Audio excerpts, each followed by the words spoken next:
দর্শক, মাদকসহ আটক করে তাকে এই মাদকখোরকে জিম্মি করে তারা আবার চাঁদা দাবি করে এবং এক হিসেবে বলা যায় যে মুক্তিপণ দাবি করে, যেহেতু পুলিশ এজাহারে লিখেছেন চাঁদা দাবি করে। আমরা যদি বিস্তারিত ঘটনাটি আপনাদেরকে খুলে বলতে চাই, সকাল রাতের ঘটনা, যদিও রাত আনুমানিক 2টার দিকে কবিরহাট থানাধীন বাটিয়া ইউনিয়ন কৃষ্ণার টেক, এই টেকে আবদুল্লাহ আল মামুন পিতা মঈনুদ্দিন এবং মাতা হোসনিয়ারা, গ্রাম যাদবপুর কামারবাড়ি 6 নং ওয়ার্ড। যতটুকু পরিচয় পেয়েছি তিনি ছাত্র প্রতিনিধি। আরেকটু যদি বলতে চাই সেটি হচ্ছে মোহাম্মদ পারভেজ হোসেন পিতা আবু তাহের, মাতা রোশনারা, মির্জানগর ডাক্তারবাড়ি 5 নং ওয়ার্ড এবং মনিরুল ইসলাম মনির প্রকাশ আকাশ পিতা জাহাঙ্গীর কবির, মাতা শিউলি বেগম সাংমণিনগর জয়নাল আবদিন জনি সেরাংবাড়ি 6 নং ইউপি 1 নং নরোত্তমপুর ইউনিয়ন। 4 নম্বরে যিনি রয়েছেন ওহিদুল ইসলাম পিতা আবুল খায়ের, মাতা নাজমা আক্তার, পশ্চিম বাটিয়া ফয়েজ মেম্বারের বাড়ি। এবং 5 নম্বরে রয়েছে মোহাম্মদ ইউনুস হোসেন রাজু পিতা মোহাম্মদ সালাউদ্দিন, মাতা মনোয়ারা সাং, পশ্চিম বাটিয়া রশিদ দর্জির বাড়ি, উভয়ে 2 নং ওয়ার্ড 7 নং বাটিয়া ইউনিয়নের বাসিন্দা। মোহাম্মদ রাকিব পিতা অজ্ঞাত, যাদবপুর ফকির বাড়ি, পোস্ট ফরাজিবাজার 1 নং নরোত্তমপুর, সর্বসাং থানা, কবিরহাট জেলা, নোয়াখালী। আরও কয়েকজন রয়েছেন অজ্ঞাতনামা 5 থেকে 6 জন। এদের বিরুদ্ধে মূলত অভিযোগ হচ্ছে তারা গতকালকে রাত্রে 2টার দিকে তাফসিরুল ইসলাম রাফসান 10 পিস ইয়াবা কিনতে আসেন। সে নোয়াখালী কবিরহাট উপজেলার বাটিয়া ইউনিয়নের পূর্ব সিনন্দি গ্রামের কালাম সারেং বাড়ির শফিউল্লাহর ছেলে। তার সাথে সিএনজি চালক যিনি ছিলেন, যে রাফসান যে সিএনজিটা চলাচলের জন্য ভাড়া করেন, সিএনজি চালকের নাম হচ্ছে সুজন। তার বাড়ি হচ্ছে, তার পিতার নাম আব্দুল কুদ্দুস, তার বাড়ি নোয়াখালী সেনবাগ উপজেলার নবীপুর ইউনিয়নে। আরেকজন রয়েছেন তাদের সাথে জাকির, তার বাবার নাম সিরাজুল ইসলাম, সে বাটিয়া ইউনিয়নের পূর্ব সিনন্দি গ্রামের মোহাম্মদ শফিউল্লাহর ছেলে।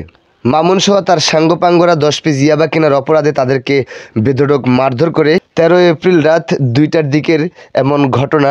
এই ঘটনায় এই রাফসানকে বিভিন্ন জায়গায় নিয়ে ঘোরানো হয় এবং রাফসানের বাবাকে ডিবি পুলিশ পরিচয় দেয়া হয়, সেনাবাহিনী পরিচয় দেয়া হয় এবং 5 লাখ টাকা চাঁদা দাবি করেন। এরাই মূলত মাদক কিনেছে খাওয়ার জন্য। সেই মুহূর্তে এই আব্দুল আল মামুন সহ তারা যে কয়জন ছিলেন 6-7 জন, তাদেরকে পাকড়াও করে আটক করে।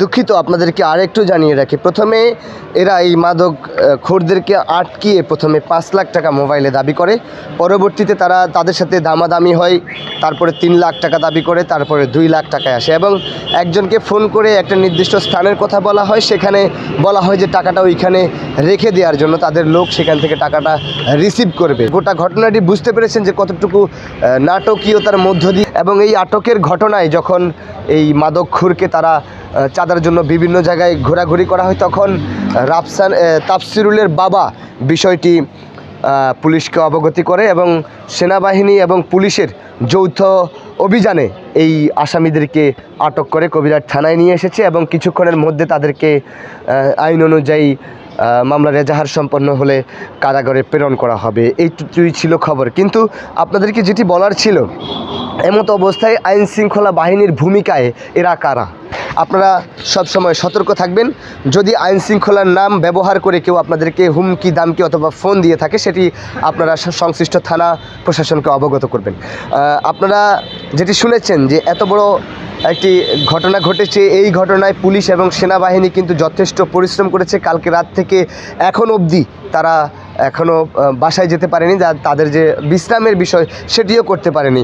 আমরা যেটি দেখেছি যে তাদেরকে এনে বিভিন্ন সেলে রাখা হয়েছে, আর কিছুক্ষণের মধ্যে আইনি প্রক্রিয়া শেষে তাদেরকে কারাগারে প্রেরণ করবে। দর্শক, এই ছিল গতকালকের যে নোয়াখালী কবিরহাট উপজেলায় যে নারকীয় ঘটনা বলতে পারি এক হিসেবে, সেটির সর্বশেষ। দর্শক, গণমাধ্যম 24 ফেসবুক পেজ এবং ইউটিউব চ্যানেল থেকে যারা দেখছেন, অবশ্যই পেজটি ফলো করে চ্যানেলটি সাবস্ক্রাইব করে আমাদের সঙ্গে যুক্ত থাকবেন।